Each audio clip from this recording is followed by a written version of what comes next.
Yes.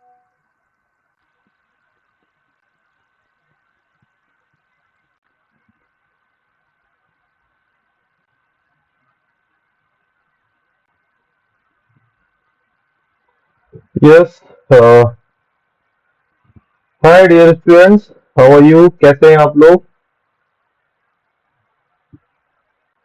I think आप लोग मुझे देख पा रहे हैं। मैंने लिंक ग्रुप में शेयर कर दी है, सारे ग्रुप्स में। उस लिंक से आप लोग ज्वाइन कर लीजिए। Right. Yes Rakhi, good evening, कैसे हो आप?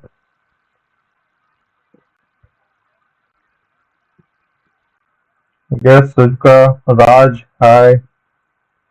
Ankita, how are you? कैसे हो आप? Fatima, yeah nice to see you all. बहुत अच्छा लग रहा है आप सबको देख करके। बिल्कुल, और भी लोगों को ग्रुप्स में शेयर कर दीजिए, जो लोग ये बहुत ही उम्दा, बहुत ही एक्साइटिंग डिस्कशन होगा। यूपीएससी प्रीलिम्स के जितने भी प्रीवियस ईयर क्वेश्चंस हैं, हम लोग ईयर बाय ईयर उनको कवर करेंगे। अभी जैसे आज हम लोग 2021 के, जो 2021 का यूपीएससी प्री का जो भी पेपर था, उसके हम लोग क्वेश्चंस डील करेंगे आज। और उसमें मतलब जो भी ज्योग्राफी वाले पोर्शन है, कोर ज्योग्राफी के जो क्वेश्चन है, भूगोल विषय के जो क्वेश्चन है, हम लोग उनको डिस्कस करेंगे। राइट। तो जो भी लोग ग्रुप्स में हैं, वो लिंक आपको ग्रुप में शेयर कर दी गई है। ज्वाइन, ठीक है, तो आप उससे ज्वाइन कीजिए। और ज्वाइन करके सारे लोग ज्वाइन करें जल्दी जल्दी। तो फिर मैं डिस्कशन को स्टार्ट करता हूँ। राइट।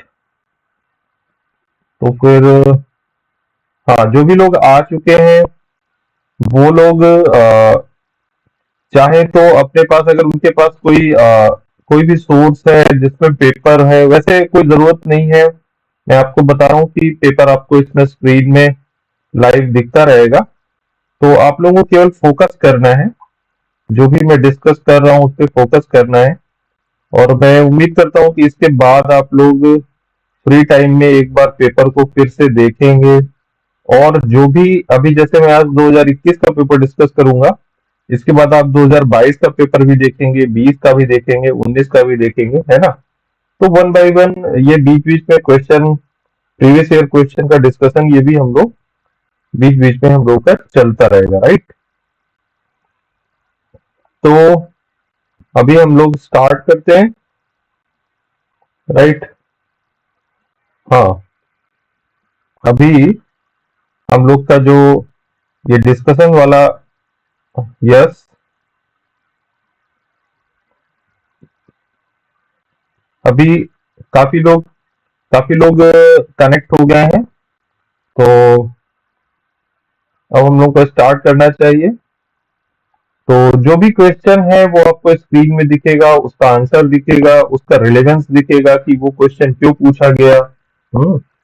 और इसका पर्पस क्या होता है इस टाइप के डिस्कशन का, आपको पता है कि जब आप एक बार इस तरीके के प्रोसेस से निकल जाते हैं, राइट, तो आप को एक तो क्वेश्चन को कैसे सॉल्व करते हैं, जब आपके सामने आता है तो क्वेश्चन को कैसे देखना होता है, कैसे एलिमिनेशन मेथड से आपको राइट आंसर तक पहुंचना होता है। क्योंकि जरूरी नहीं कि आपको सारे ऑप्शन बहुत क्लियर ही हो, है ना? ये भी हो सकता है कि आपको कोई दो ऑप्शन तो आप जानते हो कि ये तो आंसर नहीं हो सकते, लेकिन बाकी दो आंसर में आप फंस जाते हो। कई बार आपको डिसाइड करना होता है कि इन दोनों में से अब कौन सा सही होगा। राइट। तो वो जो एलिमिनेशन का मेथड है, हम लोग आज के डिस्कशन से ये भी सीखेंगे कि कैसे हम लोग एग्जामिनेशन हॉल में, कैसे हम लोग सही आंसर तक पहुंचे। राइट।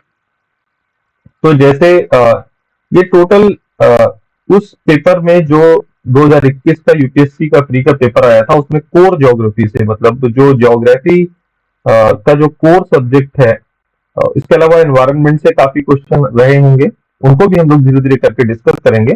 बट जो कोर ज्योग्राफी से इसमें 7 क्वेश्चन थे टोटल, तो इन 7 क्वेश्चन को हम लोग डिटेल में डिस्कस करेंगे और इनसे रिलेटेड एस्पेक्ट को भी डिस्कस करेंगे, ताकि इनसे होता क्या है कि एक्चुअली जिस टॉपिक में जिस टाइप के क्वेश्चंस आते हैं ईयर बाय ईयर, लगभग साल दर साल उसी के अराउंड ही क्वेश्चन आते हैं। ठीक है, बहुत ज्यादा हटके नहीं आते हैं, लेकिन हम लोग क्या करते हैं कि हम लोग केवल क्वेश्चन पे फोकस करते हैं, उसके आसपास के एरियाज को हम लोग फोकस नहीं करते हैं, तो इसलिए हमसे आने वाले सालों में फिर हमसे प्रश्न छूट जाते हैं। ठीक है, तो वो नहीं करना है। अभी जैसे फर्स्ट क्वेश्चन आप देखिए, इसका सीक्वेंस उस पेपर में कहीं भी हो सकता है। एबीसीडी आपको पता है कि 4 सीरीज होती हैं। ये क्वेश्चन उस पेपर में 2021 के प्रीलिम्स के पेपर में कहीं भी हो सकता है, किसी भी नंबर पे।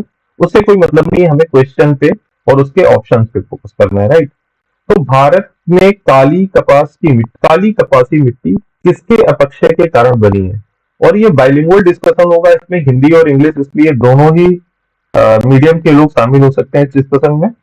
आपको क्वेश्चन हिंदी में भी मिलेगा, इंग्लिश में भी मिलेगा, और पूरा उसका डिटेल्ड आंसर है, जो डिस्कशन है, पूरा आपको बाइलिंगुअल मिलेगा। ठीक है, तो ये इस डिस्कशन की खास बात रहेगी कि बाइलिंगुअल डिस्कशन होगा, दोनों ही मीडियम के लोग इसमें इससे लाभ प्राप्त कर सकते हैं। ठीक है, तो भारत की काली कपासी मिट्टी किसके पक्षे के कारण बनी है? भूरी वन मृदा, दरारी ज्वालामुखी चट्टान, ग्रेनाइट और सिस्ट, सेल और चूना पत्थर। ठीक है, ये hi Priya, good evening Siddharth, yes yes yes, welcome Siddharth. Lavkush आप कैसे हैं? ठीक है, राइट। धर्मेंद्र आप बढ़िया है, गुड इवनिंग गुड इवनिंग। तो ये जो 4 ऑप्शन है, इनको भी एक एक बार इस प्रश्न को हम इंग्लिश में भी देख लेते हैं, है ना। और ये प्रोसेस आपको भी करके देखना चाहिए एग्जामिनेशन हॉल में भी। जो हिंदी मीडियम से भी है उनको भी मैं बोलता हूँ कि एक बार आप इंग्लिश में भी जरूर क्वेश्चन को पढ़िए, है ना। उससे फायदा क्या होता है कि कई बार हिंदी के शब्द इतने क्लिष्ट और इतने कॉम्प्लेक्स होते हैं। Yes Sushil, how are you? आप बढ़िया है। तो जो हिंदी के क्वेश्चन होते हैं, हिंदी में जो भाषा थोड़ी सी क्लिष्ट हो जाती है, तो आप इंग्लिश में कई बार आपको टर्म समझ में आ जाता है जल्दी। तो जैसे आपने उधर देखा काली कपासी मृदा, अब वही ब्लैक कॉटन सॉयल, आप जल्दी से आप समझ जाते हैं कि ये ब्लैक सॉयल की बात हो रही है ना, काली मृदा की बात हो रही है।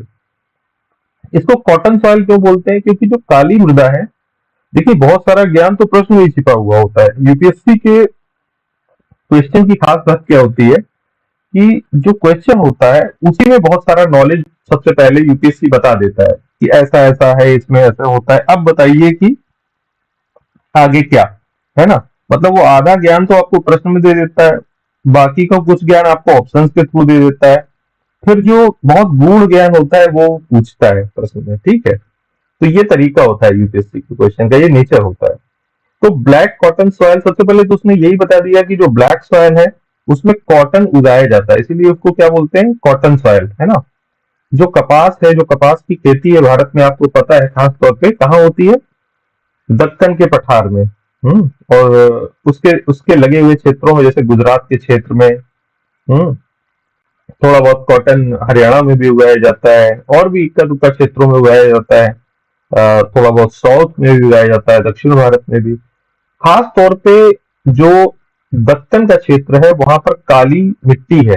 तो काली मिट्टी, अब इसमें प्रश्न क्या है कि काली मिट्टी किसके अपक्षय से, वेदरिंग से बनी हुई है?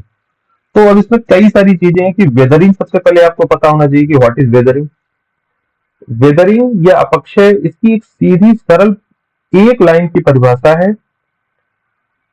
In situ decomposition and disintegration of rocks is called weathering, है ना। अपने ही स्थान पर मैं यहाँ पर एक छोटी सी परिभाषा इसकी लिख दे रहा हूं कि व्हाट इज वेदरिंग। वेदरिंग क्या है, मैं यहीं पर लिख दे रहा हूं आपके सामने ही। इन सिटू, अभी इसको हिंदी में भी समझा दूंगा। इन सिटू डिसइंटीग्रेशन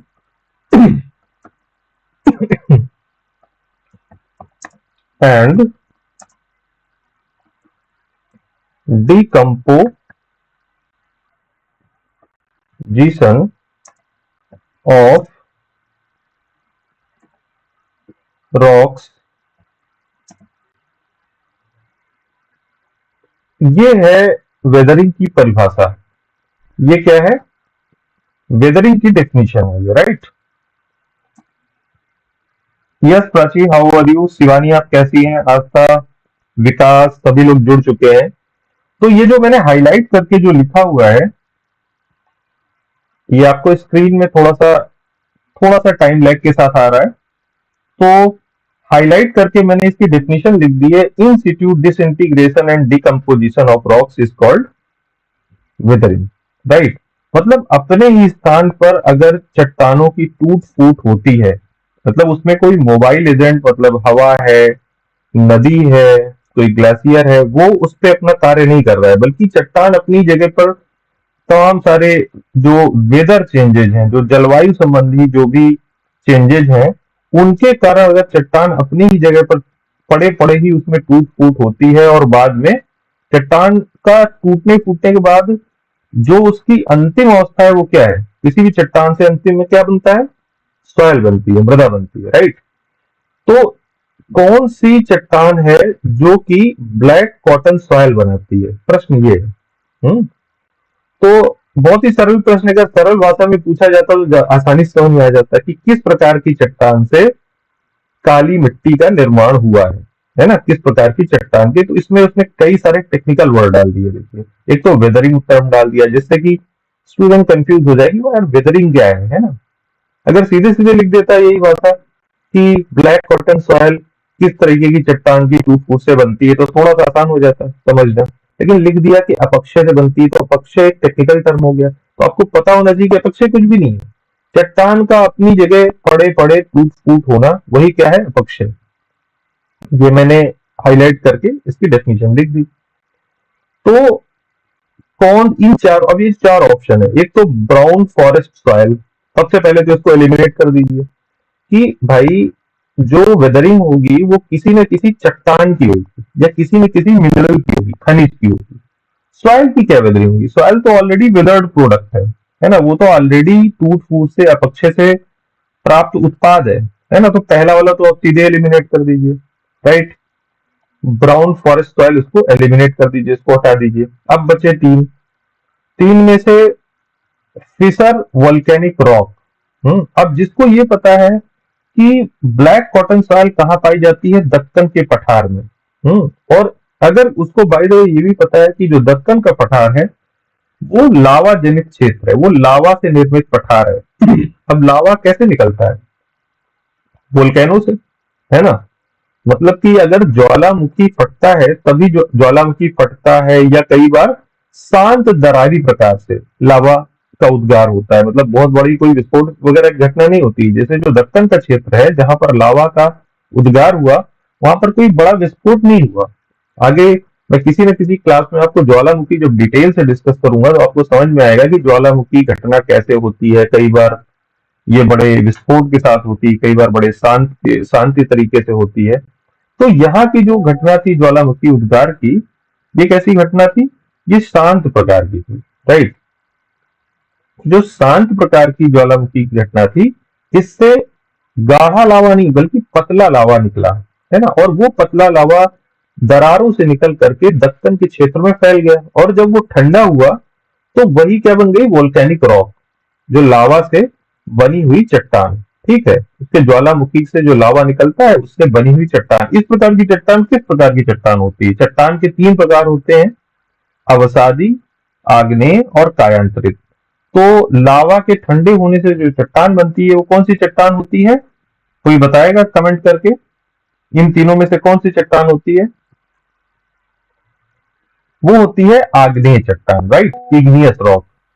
तो ये जो इग्नियस रॉक है, जो इग्नियस रॉक है वो उसी की टूट फूट से, जो दक्कन लावा के क्षेत्र में जो इग्नियस रॉक है उसकी टूट फूट से ही फिर कौन सी सॉइल बनी, काली मिट्टी बनी।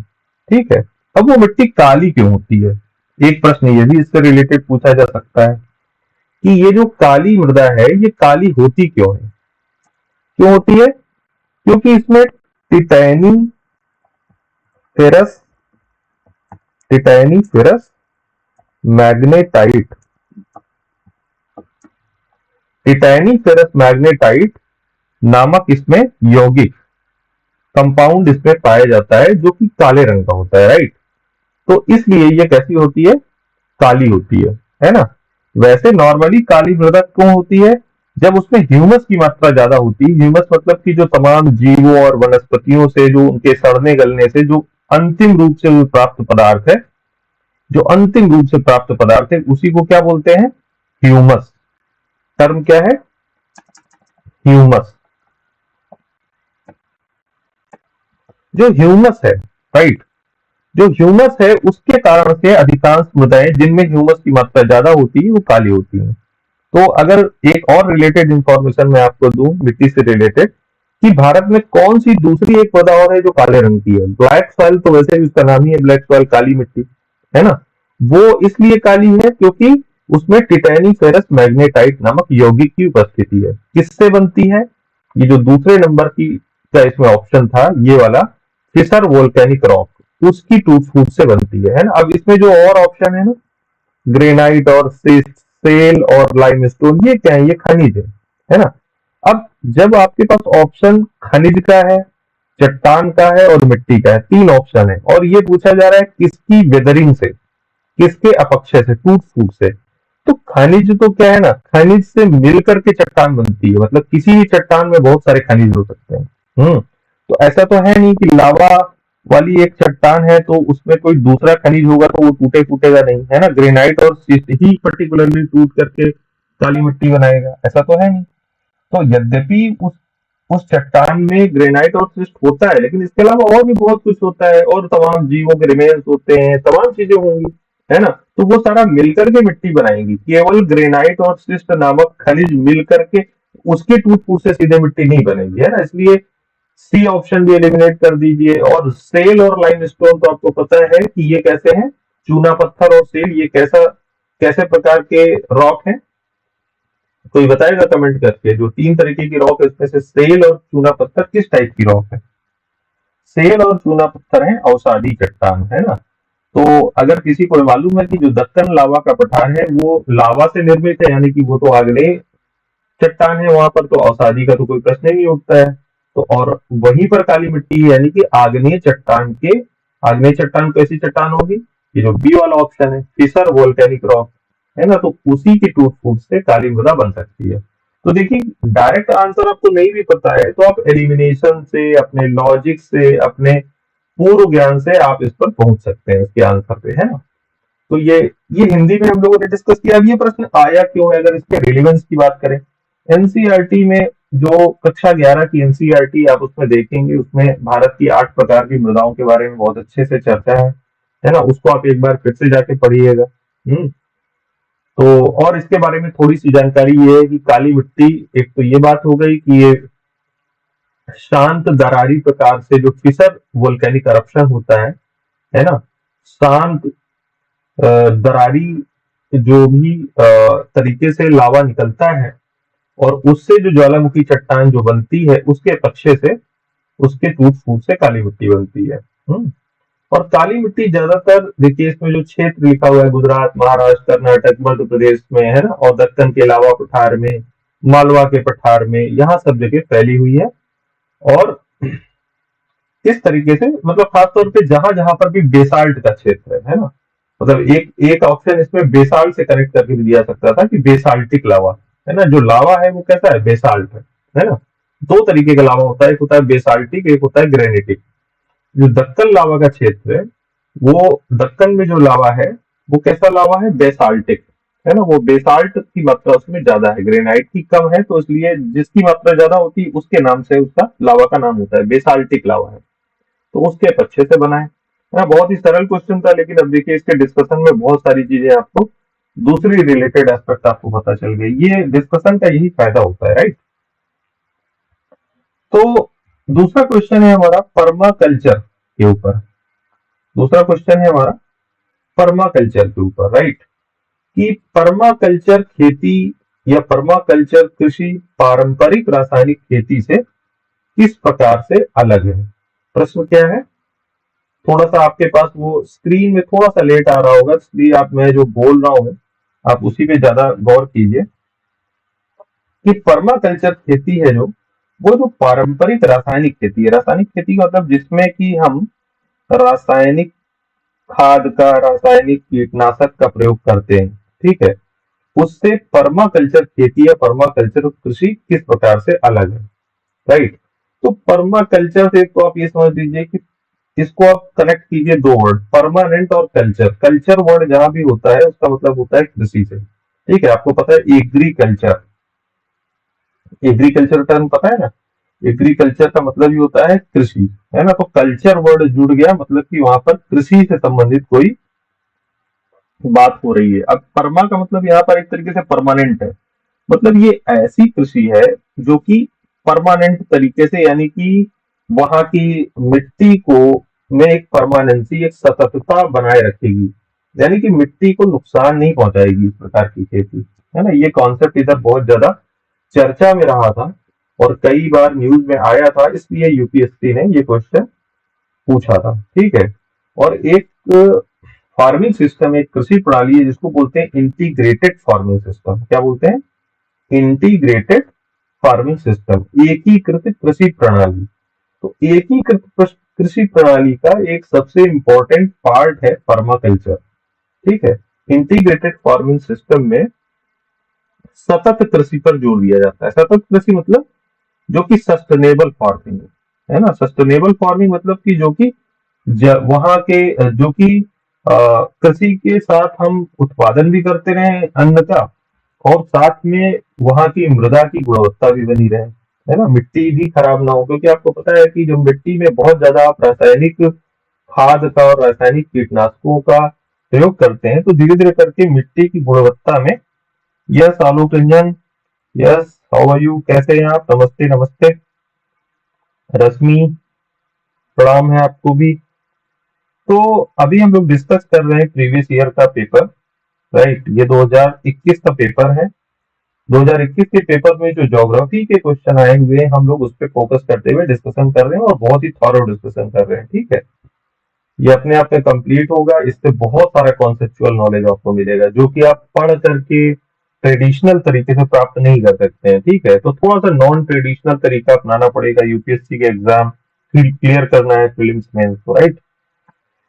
तो जो परमानेंट एग्रीकल्चर है उसी को शॉर्ट में क्या बोल देते हैं, पर्माकल्चर, यानी कि सतत कृषि, उसी को क्या बोलेंगे, पर्माकल्चर। तो सबसे पहले तो हमें टर्मिनोलॉजी क्लियर होनी चाहिए कि आपका पर्माकल्चर ही नहीं पता है तो आप पूरा प्रश्न पढ़ के भी क्या करेंगे, राइट। तो सतत कृषि किस प्रकार से, अगर परमानेंट पर्माकल्चर का आपको पता चल गया कि इसका अर्थ क्या है, सतत कृषि, मतलब कि जो कि एक तरीके से सस्टेनेबल फार्मिंग है। सस्टेनेबल फार्मिंग, है ना, जो भी सस्टेनेबल डेवलपमेंट के कॉन्सेप्ट हैं आजकल वो चर्चा में रहते हैं। यानी कि फार्मिंग में हमारी कैसी होनी चाहिए, रासायनिक खाद और रासायनिक चीजों पर ना आश्रित होकर के वो सस्टेनेबल होनी चाहिए, सतत होनी चाहिए। तो वो किस प्रकार से जो पारंपरिक रासायनिक खेती से अलग है। तो सबसे पहला ऑप्शन है कि पर्माकल्चर खेती मोनोकल्चरल प्रथाओं को हतोत्साहित करती है, लेकिन पारंपरिक रासायनिक खेती में मोनोकल्चर प्रथाएं प्रमुख है। ये बिल्कुल सही स्टेटमेंट है। मोनो, अब इसमें एक और टर्म आया है सामने निकल के, मोनोकल्चर। ये क्या होता है, एकल कृषि।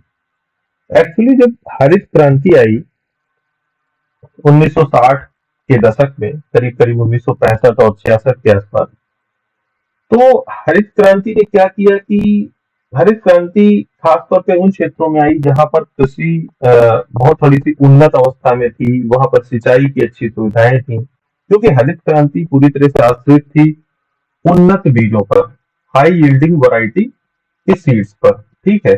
जो HYV सीड्स थे, जो उन्नत किस्म के बीज थे, उनको जरूरत होती है रासायनिक खाद की भी और कीटनाशकों की भी और साथ में सिंचाई की भी।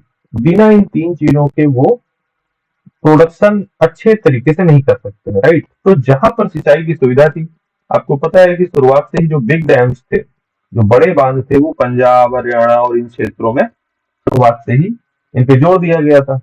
तो ये सारे जो क्षेत्र थे, पंजाब, हरियाणा और खासतौर पे वेस्टर्न यूपी का रीजन, यहाँ पर बड़े बड़े बांधों से और नहरों से सिंचाई की अच्छी सुविधा थी। और यहाँ का जो क्लाइमेट था ये सुटेबल था गेहूं के कृषि के लिए, गेहूं की खेती के लिए, क्योंकि थोड़ा सा मतलब बाकी के देश से थोड़ा सा ठंडा क्लाइमेट है यहाँ का, है ना। और गेहूं की खेती के लिए आपको पता है टेम्परेचर थोड़ा सा कम चाहिए। हम्म। और मृदा भी ऐसी कुछ थी, वहां की मिट्टी भी ऐसी थी कि जो एग्रीकल्चर जो व्हीट फार्मिंग को सपोर्ट करती थी, गेहूं की खेती। तो बड़े बड़े क्षेत्र वो मोनोकल्चर में तब्दील हो गए। मोनोकल्चर का मतलब कि इसके पहले क्या होता था कि गेहूं के साथ साथ और भी दूसरी तमाम सारे अनाज इन क्षेत्रों में, इन प्रदेशों में उगाए जाते थे। लेकिन हरित क्रांति के आने के बाद, हरित क्रांति का मतलब ही है कि वो खेती जिसमें रासायनिक खाद और रासायनिक कीटनाशकों का प्रयोग किया जाए, इसी को आप बोल सकते हैं रासायनिक खेती। तो हरित क्रांति ने मोनोकल्चर प्रथाओं को प्रोत्साहित किया, राइट। मतलब खास तौर पे गेहूं ही उगाया जाने लगा उन सारे क्षेत्रों में। और इसी तरीके से जो ईस्टर्न यूपी का पार्ट है, जो बिहार है, वहां पर खास तौर पे वहां पर भी 10 तरीके के अनाज ने उगा करके, अब वहां पर वहां की जो क्लाइमेट था वो सुटेबल था धान के लिए, चावल के लिए। तो आपको पता है कि ये दोनों क्षेत्र अपने अपने रूप में एकल कृषि पर ज्यादा जोर देते हैं। मतलब जो पंजाब है, जो हरियाणा है, जो वेस्टर्न यूपी है, पश्चिमी उत्तर प्रदेश, वहां पर खास तौर पे गेहूं की कृषि में। और जो ईस्टर्न यूपी है, जो बिहार है, बंगाल है और आसाम तक, वहां यहाँ पर धान की खेती पर ज्यादा जोर दिया जाता है, राइट। तो ये जो एकल कृषि की प्रथा है, ये आती है पारंपरिक रासायनिक खेती के साथ कनेक्ट होती है ना। तो ये जो पहला वाला, जबकि जो पर्मा कल्चर है वो मोनोकल्चर प्रथाओं को हतोत्साहित करती है, ठीक है। बल्कि वो पर्मा कल्चर में जोर दिया जाता है और भी दूसरे तमाम सारे जो अनाज है उनको उगाने का। जरूरी नहीं कि आप गेहूं है तो गेहूं ही उगाते रहिए। तो पहला स्टेटमेंट एकदम राइट है। दूसरा है, पारंपरिक रासायनिक खेती से मिट्टी की लवणता में वृद्धि हो सकती है, लेकिन पर्माकल्चर खेती में ऐसी घटना नहीं देखी जाती है, ठीक है। तो ये जो दूसरा वाला स्टेटमेंट है ये भी एकदम राइट है। एक्चुअली जहां जहां पर भी नहर सिंचाई की सुविधा थी, मतलब जो हरियाणा का क्षेत्र है, पंजाब का क्षेत्र है, वेस्टर्न यूपी का, वहां पर बहुत जगह पर देखा गया है कि मिट्टी की लवणता में बहुत ज्यादा वृद्धि हो गई। क्योंकि जब बड़े बड़े क्षेत्र लगातार वहां पर पानी, नहरों का पानी लगातार पड़ा रहता है, तो वहां पे सैलिनिटी बढ़ने लगती है उस सॉइल की। खासतौर पे एरिड और सेमी एरिड जोन में, जो शुष्क और अर्ध शुष्क प्रदेश होते हैं, वहां पर अगर वहां की मिट्टी में लगातार जल भराव की स्थिति रहती है, जैसा कि नहर सिंचाई में हो ही जाता है कि नहरें अधिकतर कच्ची हैं, बड़े बड़े क्षेत्र जल भराव की स्थिति में रहते हैं, तो वहां पर साल्ट नीचे के जोन से, मतलब मिट्टी की गहराई से जो साल्ट है, जो लवण है, वो कैपिलरी एक्शन से, है ना, केशिकत्व से ऊपर के हिस्से में आ जाता है। तो वहां की मिट्टी, बहुत सारी मिट्टी इन क्षेत्रों में बर्बाद हो चुकी है। एक इससे रिलेटेड क्वेश्चन भी एक बार यूपीएससी ने पूछा था, सॉइल की सैलिनिटी से रिलेटेड। आप जब प्रीवियस ईयर के क्वेश्चन हम लोग डिस्कस करेंगे तो धीरे धीरे करके उन क्वेश्चन पे भी हम पहुंचेंगे, है ना, एक एक करके। जैसे आज हमने 2021 के लिए, फिर किसी दिन 2022 के लेंगे, फिर पीछे चलेंगे 20, 19, 18, ऐसे करके डिस्कस करेंगे, है ना। तो हम लोग पीछे के, हम लोग 10 सालों के इस तरीके से पेपर डिस्कस कर लेंगे। मेरा जो टारगेट है कि हम 2022 से लेकर के और 2000, कम से कम 2013 तक के पेपर हम सारे डिस्कस करें, है ना। उसमें कौन कौन से ज्योग्राफी के जो भी प्रश्न है, उससे क्या होगा कि बहुत ही आपकी अच्छी अच्छी तैयारी हो जाएगी। कम से कम आप इस प्रश्न में, मतलब इस सेक्शन में आप प्रश्नों को पकड़ पाएंगे, राइट। तो मिट्टी की लवणता में वृद्धि हो जाती है रासायनिक खेती से, एकदम सही बात है। जहां पर भी रासायनिक खेती या जो हरित क्रांति से रिलेटेड जो खेती है, वहां पर नहर सिंचाई का प्रयोग किया जाता है और नहरें अधिकतर कच्ची हैं। तो इसीलिए देखा गया है कि राजस्थान के बहुत बड़े क्षेत्रों में, पंजाब, हरियाणा, राजस्थान, वेस्टर्न यूपी, यहाँ की के बहुत बड़े बड़े क्षेत्र, वहां की मिट्टी लवणीय हो चुकी है, वहां की मिट्टी सलाइन हो चुकी है। इस तरीके से वो हर तरीके के अनाज के लिए सुटेबल नहीं रह गई है। अब उसमें कुछ एक बरसीम है, ढैंचा है, जो ग्रीन मैन्योर के लिए जो भी कुछ फसलें उगाई जाती हैं, केवल उन्हीं को उगाया जा सकता है ना। ये नहीं कि वहां पर आप हर तरीके का अनाज आप उगा लें ऐसी मिट्टी में, क्योंकि ऐसी मिट्टी काफी हार्ड हो जाती है। हार्ड लेयर्ड होने के साथ साथ उसमें ऑक्सीजन की कमी हो जाती है, जिसकी वजह से जो भी पौधों की जड़ें हैं वो ऑक्सीजन ढंग से नहीं टेकअप कर पाती है ना। तो जो लवणीय मिट्टी है वो ना तो अच्छे से वहां के जो भी पौधे हैं, जो भी फसल है, वो ना तो अच्छे से वहां के मिनरल्स को ग्रहण कर पाएंगे और ना ऑक्सीजन को ग्रहण कर पाएंगे, ना पानी को, क्योंकि मिट्टी काफी हार्ड हो जाती है लवणीयता की वजह से, राइट। जबकि पर्माकल्चर खेती में ऐसी घटना नॉर्मली नहीं देखी जाती, एकदम सही है। तीसरा स्टेटमेंट है कि अर्ध शुष्क क्षेत्रों में जो भी सेमी एरिड पारंपरिक रासायनिक खेती वाले क्षेत्र हैं, तो इसमें लिखा हुआ है कि अर्ध शुष्क क्षेत्रों में पारंपरिक रासायनिक खेती आसानी से संभव है, लेकिन ऐसे क्षेत्रों में पर्माकल्चर खेती इतनी आसानी से संभव नहीं है। ठीक है, अब ये वाला जो स्टेटमेंट है ये रॉन्ग समझ में आता है। क्यों? इसमें लिखा हुआ है कि अर्ध शुष्क क्षेत्रों में पारंपरिक रासायनिक खेती आसानी से संभव है, लेकिन ऐसे क्षेत्रों में पर्माकल्चर खेती इतनी आसानी से संभव नहीं है। भाई ऐसी तो कोई स्थिति है नहीं कि जो अर्ध शुष्क क्षेत्र है, जो सेमी एरिड जोन है, जैसे राजस्थान का काफी बड़ा हिस्सा है, और हरियाणा का काफी बड़ा हिस्सा है, वो अर्ध शुष्क क्षेत्रों में आते हैं, राइट। तो वहां पर ऐसा तो कोई स्थिति नहीं है कि वहां पर पर्माकल्चर खेती इतनी आसानी से संभव नहीं है। की जा सकती है, बहुत आसानी से की जा सकती है। उसके लिए जो भी, अब ये देखिए जो तीसरा कथन है इसका यहाँ पर अच्छे से आपको व्याख्या मिलेगी। अब इसमें क्या, उसमें जो स्टेटमेंट है और ये जो व्याख्या है, आप इन दोनों का डिफरेंस देखिए। कथन 3 गलत है। क्यों? क्योंकि जो रासायनिक खेती है ये रासायनिक उर्वरक और सिंचाई जैसे जो इनपुट्स हैं उनके गहन उपयोग पर आधारित है, ठीक है, जो समय के साथ मिट्टी को कम उपजाऊ बनाते हैं।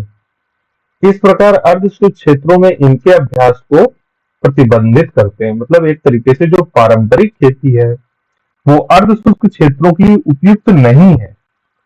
मतलब भले ही की जा रही हो, मतलब जो पारंपरिक खेती है, जो रासायनिक खेती है, वो भले ही बहुत ज्यादा रासायनिक उर्वरक और सिंचाई के इनपुट्स जो भी संसाधन है उनका प्रयोग करके वहां पर की जा रही हो, लेकिन ऐसा है कि ये उनके लिए उपयुक्त नहीं है ना। पारंपरिक खेती जो रासायनिक खेती है ऐसे क्षेत्रों के लिए उपयुक्त नहीं है, ठीक नहीं है। It is not suitable to do that type of farming. ठीक है, तो जबकि जो पर्माकल्चर है ये यहाँ पर आसानी से की जा सकती है, क्योंकि पर्माकल्चर में तो किसी प्रकार के कोई इनपुट की, किसी संसाधन की, बहुत ज्यादा संसाधनों की जरूरत ही नहीं है। वहां पर तो ना बहुत ज्यादा सिंचाई की जरूरत है, ना बहुत ज्यादा रासायनिक खाद की जरूरत है। तो देखिए अभी ये क्या है कि इसमें जो पहला वाला हिस्सा है स्टेटमेंट का कि अर्ध क्षेत्रों में पारंपरिक रासायनिक खेती आसानी से संभव है, ये वाला आधा स्टेटमेंट तो फिर भी ठीक है, कुछ हद तक सही माना जा सकता है कि ठीक है संभव है, अगर वहां पर इनपुट्स वगैरह अगर इस्तेमाल किए जा रहे हैं। ठीक है, मतलब अगर वहां पर आपको कृत्रिम सिंचाई की सुविधाएं हैं और बीज है, हाई यील्डिंग वैरायटी सीड्स हैं और कीटनाशक है, तो की जा सकती है। लेकिन जो आधा हिस्सा है इसका कि ऐसे क्षेत्रों में पर्माकल्चर खेती इतनी आसानी से संभव नहीं, ये एकदम रॉन्ग है ना। तो देखिए यूपीएससी इस टाइप के स्टेटमेंट बनाता है कि एक स्टेटमेंट के अंदर ही आधा हिस्सा सही है और आधा गलत है। तो अगर आधा भी गलत है तो पूरा स्टेटमेंट गलत हो गया, समझ रहे हैं। अगर आधा भी गलत है, स्टेटमेंट का आधा हिस्सा गलत है, तो पूरा स्टेटमेंट गलत हो गया एक तरीके से, है ना। ये बहुत खास बात है। अब ये देखिए क्वेश्चन को कैसे हल करना है इसका तरीका यहाँ पर आप सीखते हैं। ठीक है, अब अगर इतनी बारीकी से अगर आप इसको नहीं पढ़ेंगे, नहीं समझेंगे, तो आप समझ ही नहीं पाएंगे। आधा हिस्सा देखिए क्वेश्चन का जो थर्ड स्टेटमेंट है उसका आधा हिस्सा ठीक है कि अर्धशुष्क क्षेत्रों में पारंपरिक रासायनिक खेती आसानी से संभव है। ये संभव है अगर वहां पर आप सिंचाई की, उन्नत बीज और रासायनिक खाद का इस्तेमाल करते हैं तो आप कर सकते हैं। लेकिन जो आधा हिस्सा है कि लेकिन ऐसे क्षेत्रों में पर्माकल्चर या सतत कृषि आसानी से संभव नहीं है, ये गलत है। वो तो बहुत आसानी से संभव है, क्योंकि उसके लिए तो कोई इनपुट की भी जरूरत नहीं है, समझ रहे हैं ना। उसके लिए तो केवल आपको बीज डाल देने हैं ना, उसमें जुताई भी बहुत ज्यादा नहीं की जाती है ना। बहुत ज्यादा जुताई की जरूरत नहीं है, ना खाद की जरूरत है रासायनिक, ना रासायनिक कीटनाशक की जरूरत है, तो वो तो आसानी से संभव है। और एक्चुअली पर्माकल्चर को ऐसे ही क्षेत्रों में बढ़ावा दिया जा रहा है, सतत कृषि को, ठीक है, ताकि वहां की मिट्टी और अधिक खराब ना हो। क्योंकि अगर पहले ही वो अर्धशुष्क क्षेत्र है, मार्जिनल लैंड्स है, अगर वहां पर आप और ज्यादा रासायनिक खादों का, रासायनिक कीटनाशकों का अगर प्रयोग करेंगे तो वो क्षेत्र धीरे धीरे करके तो वहां की मिट्टी बिल्कुल ही किसी काम के योग्य नहीं बचेगी। और ऐसे बहुत सारे क्षेत्र भारत में वेस्ट लैंड में परिवर्तित होते जा रहे हैं। वेस्ट लैंड समझ रहे हैं, बेकार भूमि। भारत में ऐसे बहुत सारे क्षेत्र हर साल कई हेक्टेयर भूमि वेस्ट लैंड में तब्दील हो जाती है, जिसपे फिर कुछ भी नहीं उगाया जा सकता है। वेस्ट लैंड का मतलब कि टोटली वेस्ट हो गई वो, मतलब अब उसमें इवन चारा भी, फॉडर भी नहीं उगाया जा सकता है, राइट। फोर्थ स्टेटमेंट है कि पर्माकल्चर खेती में मल्चिंग बहुत महत्वपूर्ण है, लेकिन पारंपरिक रासायनिक खेती में इसकी जरूरत नहीं है। ये भी सही स्टेटमेंट है। अब आप एक और टेक्निकल टर्म आ गया, मल्चिंग। मल्चिंग क्या है? मल्चिंग एक्चुअली बोलते हैं कि जो तमाम सारे जैसे फसल तो काट ली जाती है, हार्वेस्टिंग हो जाती है, फसल पक गई, फसल कट गई, इसके बाद जो उसके तमाम सारे, जैसे उसके जो जड़ें हैं, उसके जो नीचे का हिस्सा है तने का, वो उसमें रह जाता है खेत में, ठीक है। तो उसको उसी खेत में दबा देते हैं। जो पर्माकल्चर है, सतत कृषि में तरीका यह है कि उसको उसी खेत में दबा दो, उसी में वो मिल जाए, ताकि ताकि जो मिट्टी की गुणवत्ता है वो बरकरार रहे, बनी रहे, है ना। वो जो बायोटिक मटेरियल है वो उसमें उसी में दोबारा छोड़ दिया जाता है। जबकि रासायनिक खेती में ऐसा ऐसा करने पे कोई जोर नहीं होता है ना, जरूरी नहीं है। जबकि पर्माकल्चर का एक अभिन्न अंग है मल्चिंग, ठीक है। तो आप डिटेल से पढ़िएगा कि मल्चिंग क्या होता है, मल्चिंग में कौन कौन सी मेथड अपनाए जाते हैं, राइट। तो देखिए, जब आप अच्छे से डिस्कशन करेंगे, उससे रिलेटेड और भी 10 क्वेश्चन आंसर टैकल करने की कोशिश करेंगे, तो डिस्कशन थोड़ा सा लंबा होगा, है ना। लेकिन आप लोग धैर्य बनाए रखिए। अगर आपके अंदर इतना भी धैर्य नहीं है तो फिर यूपीएससी की तैयारी करना छोड़ दीजिए, ठीक है। मैं तो यही सलाह दूंगा कि अगर आप धैर्य से एक क्लास में 1.5 घंटे 2 घंटे आप कॉन्सेंट्रेट होकर के नहीं पढ़ सकते हैं, तो आप यूपीएससी की तैयारी बिल्कुल छोड़ दीजिए और बहुत सारे 10 काम हैं उन पे फोकस कीजिए। वहां पर और ज्यादा आपकी सफलता के चांसेस रहेंगे, राइट।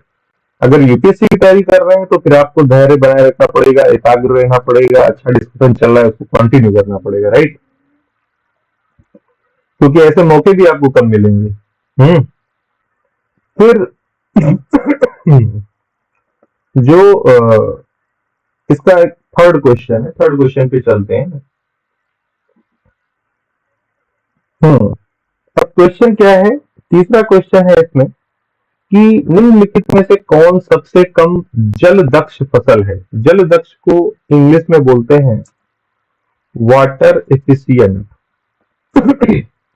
कई बार हिंदी के शब्द जो है वो इंग्लिश से ज्यादा टफ हो जाते हैं, राइट। वाटर एफिशिएंट मतलब, वाटर एफिशिएंट से शायद ज्यादा अच्छे से आप समझ जाए कि कौन सी फसल जो है वो सबसे कम जल दक्ष है, मतलब वाटर एफिशिएंसी उसकी सबसे कम है, मतलब कि वो बहुत ज्यादा जल की बर्बादी करती है वो फसल। मतलब प्रति हेक्टेयर में उसमें सबसे ज्यादा जल की जरूरत होती है प्रोडक्शन के लिए, उगाने के लिए। 4 ऑप्शन है, गन्ना, सूरजमुखी, बाजरा और लाल चना, ठीक है, रेड ग्राम।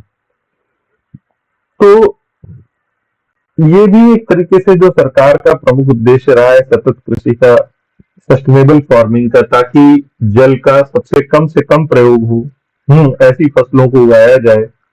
तो ऐसी फसलों को उगाने का क्या तरीका हो सकता है कि वहीं पे आप गन्ने की फसल है, आप तराई में उगाइए, खूब उगाइए। तराई के क्षेत्रों में गन्ने की बहुत अच्छी फसल उगाई जाती है। आपको पता है, जो उत्तर प्रदेश का तराई का हिस्सा है, बिहार का तराई का हिस्सा है, वहां पर गन्ना खूब अच्छा उगता है, राइट। क्योंकि वहां पर वो सारा जल भराव का क्षेत्र है, अच्छी वहां पर जल की अच्छी उपलब्धता है, बहुत ज्यादा वहां पर सिंचाई की जरूरत नहीं है, राइट।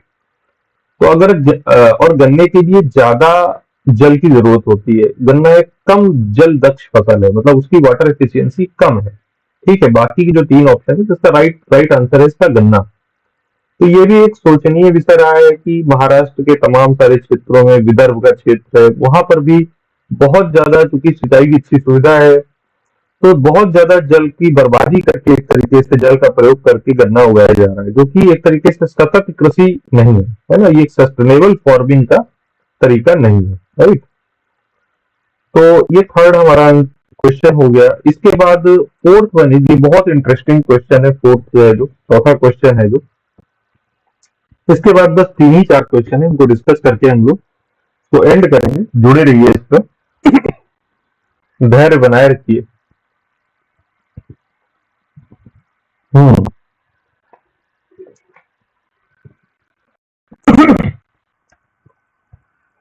सिंधु नदी प्रणाली है ना। अब जो सिंधु नदी प्रणाली है, इंडस रिवर सिस्टम है। सबसे पहले तो समझना चाहिए कि रिवर सिस्टम क्या है। एक तो होता है वर्ड रिवर और दूसरा वर्ड होता है रिवर सिस्टम। तो कोई भी नदी अकेली नहीं होती है, उसकी बहुत सारी सहायक नदियां होती हैं, राइट।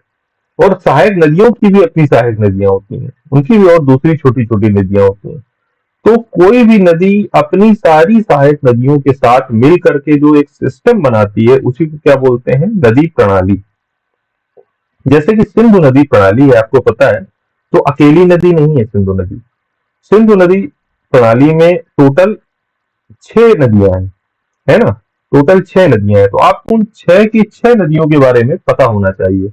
अगर आप सिंधु नदी प्रणाली से कोई भी क्वेश्चन आता है, तो आपको उन सारी 6 नदियों के बारे में जब तक नहीं पता है, तो आप उसका आंसर अच्छे से नहीं दे पाएंगे। तो यही क्वेश्चन है कि सिंधु नदी प्रणाली के संदर्भ में निम्नलिखित 4 नदियों में से 3 उनमें से किसी एक में गिरती हैं, जो सिंधु से सीधे मिल जाती है। अब कितना कितना कॉम्प्लेक्स क्वेश्चन है, उनकी भाषा कितनी कॉम्प्लेक्स है। अब देखिए कितनी डरावनी भाषा है कि निम्नलिखित 4 नदियों में से 3 उनमें से किसी एक में गिरती हैं, जो सिंधु से सीधे मिल जाती है। निम्नलिखित में से कौन सी ऐसी नदी है जो सीधे सिंधु में मिलती है। अब देखिए, बाकी का जो आधा हिस्सा है प्रश्न का ना, ये केवल डराने के लिए है। मतलब जो, देखिए जो पहला वाला जिसको मैं हाईलाइट कर रहा हूं, अभी मैं इसको येलो से हाईलाइट करता हूं। मतलब जो फर्स्ट पार्ट है इसका, ये काफी डरावना है, ये डराने वाला है। यूपीएससी की जो लैंग्वेज होती है क्वेश्चन की, वैसी होती है कि सबसे पहले वो आपको डरवाता है, सबसे पहले आपको डराता है ना। इसके बाद अगर आप डरे नहीं, तो आप क्वेश्चन का आंसर कर ले जाएंगे। लेकिन अगर आप क्वेश्चन पढ़ते पढ़ते ही डर गए, तो आपकी कोई संभावना नहीं कि आप आंसर सही कर लेंगे, ठीक है। तो सबसे हाफ पार्ट तो इसने मतलब बिल्कुल पूरी तरीके से आपको कंफ्यूज कर दिया। बाकी के हाफ पार्ट में इसका आंसर अगर आप जानते हैं तो कर लेंगे कि निम्नलिखित में से कौन सी ऐसी नदी है जो सीधे सिंधु में मिलती है। जो, अब आपको पता है कि जो सिंधु जल संधि, जो जल सिंधु के जल बंटवारे को लेकर के जो इंडस वाटर ट्रीटी है, वो पाकिस्तान के साथ है हमारी। और बहुत सारी नदियों के जल बंटवारे को लेकर के हमेशा वो ये जो इंडस वाटर ट्रीटी है, जो सिंधु जल बंटवारा से संबंधित संधि है, ये हमेशा खबरों में रहती है। यही कारण है, जो नीचे लिखा हुआ है इसका रेलेवेंस क्या है, ये सवाल क्यों पूछा गया है, क्योंकि सिंधु जल बंटवारा वाली जो संधि है, ये हमेशा खबरों में रहती है। और सिंधु नदी, आपको पता है कि नॉर्दर्न इंडिया का जो 3 रिवर सिस्टम है, एक है गंगा, दूसरा ब्रह्मपुत्र और तीसरा सिंधु। तो इन तीनों ही रिवर सिस्टम के बारे में हमें डिटेल स्टडी करनी है। तो आगे के जो टॉपिक्स रहेंगे हमारे क्लास के, उनमें से हम जब इंडियन ड्रेनेज पढ़ेंगे तो बहुत डिटेल से इन चीजों को पढ़ेंगे। आज हम केवल इतना समझते हैं कि सिंधु नदी प्रणाली क्या है उसमें, और इसका आंसर क्या रहेगा। सबसे पहले मैं आपको बता दूं कि इसका आंसर है सतलुज। मतलब सतलुज वो नदी है जो सीधे सिंधु में मिलती है, बाकी की 3 नदियां वो सतलुज में मिलती है, राइट। क्वेश्चन यही था। अब आप क्वेश्चन को दोबारा पढ़ेंगे तो आप समझ जाएंगे कि निम्नलिखित 4 नदियों में से 3 उनमें से किसी एक में गिरती है, जो सीधे सिंधु में मिलती है। यानी कि जो चेनाब है, जो झेलम है और रावी है, ये जो 3 नदियां ए बी और सी ऑप्शन वाली हैं, ये सतलुज में गिरती है और फिर फाइनली सतलुज सिंधु में गिरती है ना। ये तरीका है। तो आपने अगर केवल चित्र ही देख लिया, ये वाला केवल चित्र ही देखा है, तब भी सफिशियंट नहीं है। मतलब ये क्वेश्चन बताता है कि इस चित्र को, इस मैप को भी अगर आपने 10 बार देखा है, तब भी सफिशियंट नहीं है कि आप इसका आंसर सही से दे पाए। क्यों? क्योंकि मैप तो केवल इतना दिखा रहा है कि सिंधु नदी है, इंडस रिवर है, उसमें झेलम नदी भी आ रही है, उसमें चेनाब भी आ रही है, रावी भी आ रही है, ब्यास भी आ रही है, सतलुज भी आ रही है। अब इस रिवर के इस पूरे मैप को देख के ये तो नहीं समझ में आता है कि कौन सी नदी किस में गिर रही है। एक्चुअली सारी नदियां मिलती हुई समझ में आती है, राइट।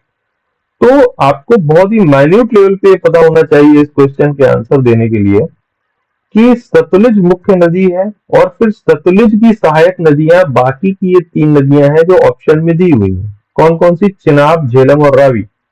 और सतलुज सहायक नदी किसकी है? सिंधु की। ठीक है, ये फाइनली मतलब ये पूरा रिवराइन सिस्टम है, राइट। अब इसमें आप चित्र में देख भी सकते हैं, एक बार आप फिर से अपने एटलस पे भी देखिएगा कि जो सतलुज नदी है, सतलुज नदी में आकर के झेलम नदी गिरती है और चेनाब झेलम में गिरती है, रावी भी झेलम में गिरती है, झेलम फाइनली सतलुज में गिरती है और फाइनली सतलुज सिंधु में गिरती है ना। तो सतलुज वो नदी है जो कि फाइनली जो सीधे सिंधु से मिलती है। यही क्वेश्चन था कि कौन सी एक नदी है जो सीधे सिंधु से मिलती है, तो वो कौन सी नदी है? सतलुज नदी।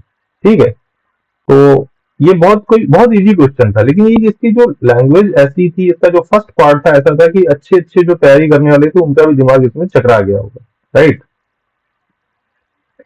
तो ये हमारे क्वेश्चन हुए। फिर फिफ्थ वन इज, भारत के संदर्भ में डीडवाना, कुचामन, सरगोल और खाटू ये क्या है? ये किसके नाम है? अभी आप सबको पता है कि मैं अभी राजस्थान के दौरे में था, उधर पूरा घूमने घामने गया था। तो इसमें से ये दो तो स्टेशन पड़े थे। मैं आपको बताऊं आपकी इंफॉर्मेशन के लिए कि जो इसमें ये पहले जो दो नाम है, डीडवाना और कुचामन, तो डीडवाना स्टेशन भी पड़ा था रेलवे स्टेशन, और कुचामन सिटी नाम का रेलवे स्टेशन भी पड़ा था जिसमें ट्रेन दूर से गया था। ठीक है, और दोनों ही जगह मुझे मतलब ये क्वेश्चन मुझे याद आ गया था कि इस बार जो यूपीएससी ने क्वेश्चन पूछा था तो कितना सरल क्वेश्चन था उन लोगों के लिए जो लोग घूम फिर के तमाम ज्ञान प्राप्त करते हैं, इधर उधर ट्रेनों से यात्राएं करते रहते हैं, है ना। अब ये वहां के गांव के आदमी से भी पूछेंगे तो इस क्वेश्चन का जवाब दे देगा, उसको कोई यूपीएससी के अलग से तैयारी करने की जरूरत नहीं है। उसको पता है कि भाई जो डीडवाना है वो कैसी, वो पूरा नमक नमक की झील का क्षेत्र है। डीडवाना है, कुचामन है, सरगोल है, खाटू है। खाटू तो बड़ा फेमस है, तमाम लोग जानते हैं, खाटू श्याम के दर्शन करने जाते हैं राजस्थान में, है ना। जो लोग खासतौर पे वेस्टर्न यूपी के होंगे वो तो पक्का जानते होंगे, वो तो गए भी होंगे खाटू श्याम का दर्शन करने। तो जो खाटू क्षेत्र है वो भी पूरा लवड़ीय नमक का क्षेत्र है, मतलब नमक जैसे सांभर है। तो सांभर का नाम तो सब कोई जानता है, लेकिन ये सारे नाम थोड़े से कम सुने हुए थे, है ना। इसलिए यूपीएससी ने क्वेश्चन पूछा था, इसमें सांभर नाम हटा दिया। अगर सांभर इस ग्रुप में डाल देता तो सीधे लोग आंसर में पहुंच जाते लवड़ीय झीलें, है ना। सब कोई जानता है कि सांभर भाई नमक की झील है, लेकिन सांभर हटा दिया उसने। मतलब क्या चालाकी की कि सांभर हटा दिया, बाकी जो कम फेमस है डीडवाना, कुचामन, सरगोल, खाटू, इनको रख दिया। तो ये क्या है? ये सारी की सारी लवड़ीय झील है। ठीक है, इसका सीधा आंसर है। ये इजी क्वेश्चन है लेकिन बहुत ही मजेदार क्वेश्चन है। ठीक है, तो राजस्थान की जो लवड़ीय क्षेत्र है, लवड़ीय झीलें हैं, उनका सबका नाम आपको पता होना चाहिए, राइट। तो ये सलाइन लेक है। फिर नदियों से एक क्वेश्चन आ गया। आप देखिए जो नदी है, झीलें हैं, ये सब यूपीएससी का फेवरेट है ना। तो इसको आपको बहुत अच्छे से तैयार करना होता है। हर साल 2-3 क्वेश्चन नदी झीलों से आते ही आते हैं, राइट। अब फिर क्वेश्चन क्या है कि निम्नलिखित नदियों पर विचार करें। नदी कौन सी है? ब्राह्मणी है, नागावली, सुवर्ण रेखा और वंशधारा। अब क्वेश्चन क्या है कि पूर्वी घाट से कौन सी नदी निकलती है, इनमें से कौन सी नदियां हैं जो पूर्वी घाट से निकलती हैं। अब आपको पूर्वी घाट और पश्चिमी घाट ये दोनों पर्वत अच्छे से पता होंगे कि पश्चिमी घाट पर्वत भारत के पश्चिमी जो प्रायद्वीप का जो पश्चिमी हिस्सा है उससे लगा हुआ जो पर्वत है, पूरी पर्वतमाला है, पश्चिमी घाट पर्वत है। और भारत का जो पूर्वी तट है उससे लगी हुई जो पर्वतमाला है वो पूर्वी घाट पर्वत है। पूर्वी घाट थोड़े से कटे फटे हैं जो ईस्टर्न घाट है, और जो पश्चिमी घाट है वो एक कॉन्टिन्यूअस रेंज है, राइट। तो कौन सी नदी है जो कि पूर्वी घाट से निकलती है ना। तो अब क्वेश्चन क्या है कि अब ये प्रश्न क्यों? क्योंकि जो वंशधारा जल न्यायाधिकरण विवाद था उसका आदेश आया था, उसका एक डिसीजन आया था, वो उस समय चर्चा में था। ठीक है, यूपीएससी कई बार करंट से रिलेटेड जो भी चीजें होती हैं उनको पूछ लेता है। ठीक है, तो उस समय वंशधारा जो वाटर ट्रिब्यूनल का जो विवाद था उससे रिलेटेड एक डिसीजन आया था, तो ये क्वेश्चन पूछ लिया। अब इसका आंसर क्या है? इसका आंसर है बी, मतलब 2 और 4। अब 2-4 देखते हैं कौन सा है ना। इसके आंसर में हम लोग थोड़ा सा इसके आंसर को डिस्कस करते हैं। 2-4 है नागावली और सुवर्ण रेखा। अब क्वेश्चन क्या था कि पूर्वी घाट से कौन सी नदियां निकलती हैं। तो जो नागावली नदी है और सुवर्ण रेखा नदी है, ये दोनों पूर्वी घाट के हिस्से से निकलती हैं। अब इसमें पहला कथन गलत है। क्यों? क्योंकि ब्राह्मणी नदी जो है, जिसको दक्षिणी कोयल नदी के नाम से जाना जाता है, ब्राह्मणी नदी का एक दूसरा नाम दक्षिण कोयल नदी भी है। ये झारखंड के रांची जिले के पास से लगभग निकलती है। हम्म तो अब आपको पता है कि जो झारखंड का रांची का क्षेत्र है, वो तो एक अलग से एक पठार ही है ना, छोटा नागपुर के पठार का हिस्सा है। तो वो पूर्वी घाट के हिस्से में नहीं आता है, राइट। वो पूर्वी घाट पर्वत का हिस्सा नहीं है। तो ब्राह्मणी नदी, अगर जो कोई जानता है कि ब्राह्मणी नदी का सोर्स, उसका उद्गम कहाँ से है, तो आप ब्राह्मणी नदी यानी कि अगर एक ऑप्शन जिसमें है उसको एलिमिनेट कर देगा, तो आपका ए वाला हिस्सा चला गया और डी ऑप्शन भी आपका चला गया। ये हो नहीं सकता। अब आपका बचा बी और सी, राइट। अब तीसरी नदी है सुवर्ण रेखा इसमें। अब देखिए, नागावली नदी आप भले ही ना जानते हो, अब ये आंसर करने का मैं तरीका आपको बता रहा हूँ। आप नागावली नदी थोड़ा कम लोगों ने सुना होगा, वंशधारा भी होगा, हो सकता है कम सुना हो, लेकिन ब्राह्मणी और सुवर्ण रेखा इसमें फेमस नदियां हैं। आपको इनके कम से कम सोर्सेस तो पता होने चाहिए कि ब्राह्मणी नदी कहाँ पर है और सुवर्ण रेखा कहाँ पर है, कहाँ से निकलती है, कहाँ को जाती है। ठीक है। तो अगर आप सुवर्ण रेखा नदी के बारे में जानते हैं, तो स्वर्ण रेखा नदी भी छोटा नागपुर पठार से ही निकलती है। ठीक है, वो भी वहीं की नदी है। तो छोटा नागपुर पठार से देखिए, इसमें दो नदियां हैं, ब्राह्मणी और स्वर्ण रेखा, ये दोनों ही छोटा नागपुर पठार की नदियां हैं। अब अगर आप देखें ध्यान से, तो सुवर्ण रेखा जिस ऑप्शन में है और जिस ऑप्शन में ब्राह्मणी है, उन उन सारे ऑप्शन को आप हटा दीजिए इससे। ठीक है, तो ए में ब्राह्मणी है, उसको हटा दीजिए, और बाकी सी और डी में सुवर्ण रेखा है, उसको हटा दीजिए। तो अब बचा ले दे करके बी ऑप्शन, तो बी आपका राइट आंसर है। इसको बोलते हैं कि सही आंसर में पहुंचना कैसे, एलिमिनेशन के मेथड से, है ना। आपको नागावली नदी का सोर्स कहाँ है नहीं पता है ना, उसका उद्गम पूर्वी घाट से, पश्चिमी घाट से, किसी पठार से, आपको कुछ नहीं पता है, राइट। आपको वंशधारा नदी के बारे में भी कुछ नहीं पता है। लेकिन जो थोड़ा सरल नदियां हैं, जो ज्यादा चर्चित लोकप्रिय नदियां हैं, ब्राह्मणी नदी है ना, और सुवर्ण रेखा नदी, आपको उनके बारे में पता है, तो आपने आंसर तक आप पहुंच गए केवल इन दो नदियों के इंफॉर्मेशन से। आपको पता है कि ब्राह्मणी भी छोटा नागपुर पठार से निकलती है और सुवर्ण रेखा भी निकलती है, और छोटा नागपुर का पठार पूर्वी घाट तो नहीं है, पूर्वी घाट अलग संरचना है, छोटा नागपुर का पठार अलग संरचना है, वो झारखंड में है। तो आपने एक नंबर के ऑप्शन और 3 नंबर के ऑप्शन, जिन जिन ऑप्शन में है उनको आपने हटा दिया। आपको अब देखिए, जो ए वाला ऑप्शन है उसमें 1 नंबर है, और सी और डी में 3 नंबर है, 3 4 और 1 3 जिसमें लिखा है। आपने ए सी और डी हटा दिया, बी आपका आंसर हो गया, राइट। तो इसको बोलते हैं कि सही आंसर पर पहुंचना एलिमिनेशन के मेथड से, एलिमिनेट करते हुए सही आंसर पे पहुंच गया, है ना। आप थोड़ा सा जानकारी आप उसके लिए ले लीजिए कि भाई नागावली नदी का उद्गम कहाँ है में। ये भारतीय राज्य उड़ीसा के कालाहांडी जिले में, इसका कालाहांडी जिले के पास इसका उद्गम है। वंशधारा नदी है, वो भी पूर्वी घाट में उड़ीसा राज्य से ही निकलती है, और ये आंध्र प्रदेश के भी कुछ हिस्से से होते हुए निकलती है, छोटी सी नदी है, राइट। तो ये हो गया। अब हम लोग 7वें क्वेश्चन में आते हैं। ये थोड़ा सा जनरल क्वेश्चंस थे जो अभी तक हम लोग डिस्कस कर रहे थे, थोड़े जनरल क्वेश्चंस थे। जो क्वेश्चन नंबर 7 है, ये थोड़ा सा स्पेसिफिक, थोड़ा सा कॉन्सेप्चुअल है। इसके लिए आपने ठीक ठाक स्टडी की हो क्लाइमेटोलॉजी की, और साथ में थोड़ा बहुत ओशिनोग्राफी की, तो आप इसका आंसर कर पाएंगे। अदरवाइज थोड़ा सा टफ क्वेश्चन है, मतलब ये बाकी कॉन्सेप्चुअल क्वेश्चन है, बहुत इजी है अगर किसी को कॉन्सेप्ट पता है। ठीक है, क्वेश्चन क्या है कि उष्णकटिबंधीय क्षेत्र में व्यापारिक हवाओं के प्रभाव से महासागरों का पश्चिमी भाग पूर्वी भागों की तुलना में गर्म होता है। ठीक है, पहला स्टेटमेंट क्या है कि उष्णकटिबंधीय क्षेत्र में, यानी कि ट्रॉपिकल जोन की बात हो रही है। आपको पता है ट्रॉपिकल जोन कहां से कहां तक होता है, लगभग 30 डिग्री नॉर्थ से 30 डिग्री साउथ तक का जो क्षेत्र होता है वो होता है ट्रॉपिकल जोन, राइट। तो ट्रॉपिकल जोन में जो भी हवाएं चलती हैं, वो कौन सी हवाएं चलती हैं, ट्रेड विंड्स, व्यापारिक हवाएं कहते हैं उनको। ठीक है, तो उनके प्रभाव के कारण महासागरों का पश्चिमी भाग पूर्वी भागों की तुलना में गर्म होता है। ठीक है। अगर कॉन्सेप्ट आपको ये पता है कि व्यापारिक हवाएं कैसे चलती हैं, किस दिशा में चलती हैं, तो कोई कमेंट करके बताएगा कि जो ट्रेड विंड्स हैं वो ट्रॉपिकल जोन में चलती हैं और वो किस दिशा से किस दिशा की ओर चलती हैं। मैं केवल सिंपल इतना पूछ रहा हूँ कि पूर्व से पश्चिम चलती है कि पश्चिम से पूर्व को चलती है। इन दोनों में से एक ऑप्शन बता दीजिए कमेंट में लिख के कि जो व्यापारिक पौने हैं वो पूर्व से पश्चिम चलती हैं या पश्चिम से पूर्व की ओर चलती हैं।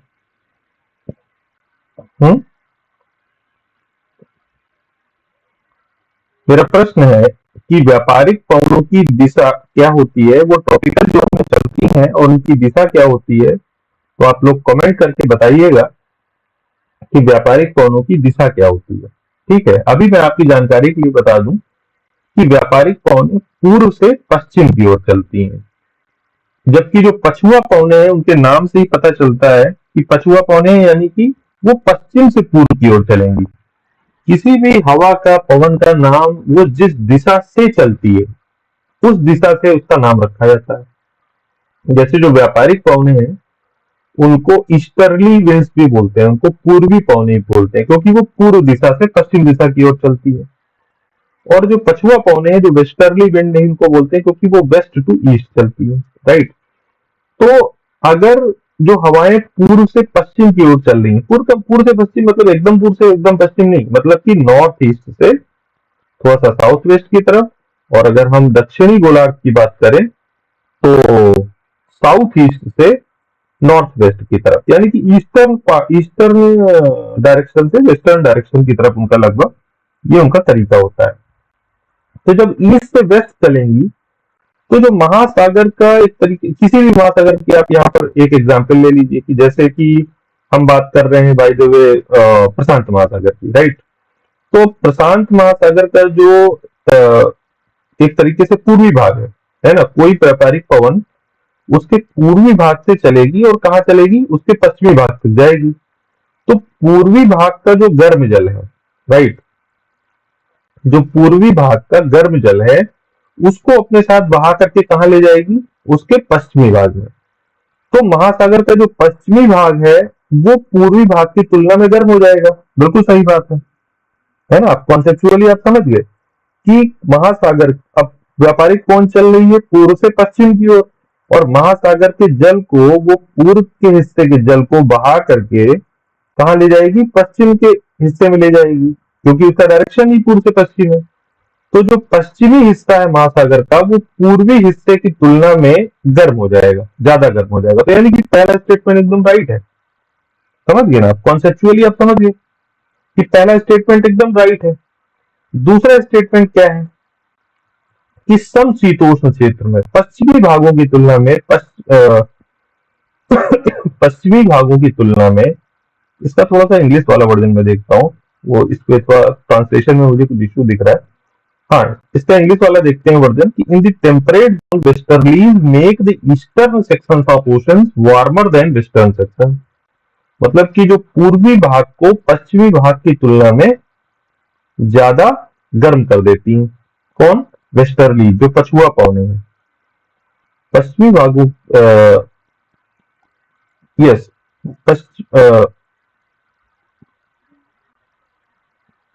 पछुआ पवने पश्चिमी भागों की तुलना में पछुआ हवाएं, इसमें थोड़ा सा ट्रांसलेशन मिस्टेक ये हो गया है कि वेस्टर्ली को पश्चिमी भाग लिख दिया है,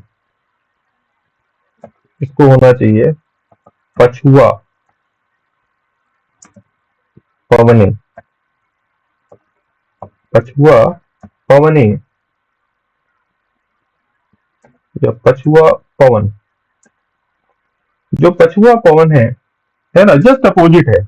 मतलब अभी जो हम लोगों ने ट्रेड विंड्स का जो डायरेक्शन देखा, जो व्यापारिक पवनों का डायरेक्शन देखा, वो ट्रॉपिकल जोन में पूर्व से पश्चिम की ओर था। तो महासागर के जल को पूर्व से अपने साथ बहा करके हवाएं पश्चिम की ओर ले जाती हैं, अपने ड्रैग से, अपने घसीटते हुए अपने साथ। जब उसी के ऊपर चल रही है हवाएं महासागर के ऊपर, तो पूर्वी भाग का जो गर्म जल है, जो पूर्वी भाग का जल है, उसको बहा करके पश्चिमी भाग में इकट्ठा करेंगी। तो पश्चिमी भाग का जल ज्यादा गर्म हो जाएगा और पूर्वी भाग का ठंडा रह जाएगा, क्योंकि इधर का गर्म जल उधर पहुंच गया। अब इधर का गर्म जल जैसे ही हटेगा पूरब का, तो जमीन तो जो महासागर की गहराई से ठंडा जल आकर के ऊपर उसको रिप्लेस करता है। ठीक है, तो इसीलिए ट्रॉपिकल जोन में उष्णकटिबंधीय क्षेत्र में महासागर पूर्वी भागों की तुलना में पश्चिमी भाग में ज्यादा गर्म होता है। ठीक है, ऊपर वाला स्टेटमेंट एकदम राइट है। सेकंड स्टेटमेंट को फिर से एक बार पढ़ते हैं कि समशीतोष्ण क्षेत्र में यानी कि टेम्परेट जोन में, ये कौन सा क्षेत्र है? 30 डिग्री नॉर्थ से 60 डिग्री नॉर्थ का जो हिस्सा है उत्तरी गोलार्ध में, दक्षिणी गोलार्ध में 30 डिग्री साउथ से 60 डिग्री साउथ के बीच का हिस्सा है, ये क्या कहलाता है? Temperate zone. ये दोनों क्षेत्र कहलाते हैं टेम्परेट जोन। यहां पर कौन सी हवाएं चलती हैं? यहां पर चलती है पछुआ पवनें, वेस्टर्लीज। अब वेस्टर्लीज जैसा कि उनके नाम से ही आप समझ सकते हैं कि ये वेस्ट से ईस्ट की तरफ चलती हैं। ये हवाएं कैसे चलती हैं? फ्रॉम वेस्ट टू ईस्ट, तो जस्ट अपोजिट काम करेंगी। अब महासागर का जो पश्चिमी हिस्सा है, महासागर का जो पश्चिमी हिस्सा है, वहां का जल ये अपने साथ, वहां के जल को अपने साथ घसीट करके ड्रैग करके कहां ले जाएंगी? महासागर के पूर्वी हिस्से में। तो जाहिर सी बात है कि पश्चिमी हिस्से की तुलना में पूर्वी हिस्से का जल ज्यादा गर्म हो जाएगा। कहां पर? समशीतोष्ण क्षेत्र में। ठीक है, यही लिखा हुआ है साफ साफ कि समशीतोष्ण क्षेत्र में पश्चिमी भागों की तुलना में पछुआ पवन महासागरों के पूर्वी भाग को गर्म बनाते हैं। तो बिल्कुल सही बात है कि जो पश्चिमी भाग का गर्म जल है उसको जब चल रही है, उसका डायरेक्शन क्या है पछुआ पवन का? From west to east.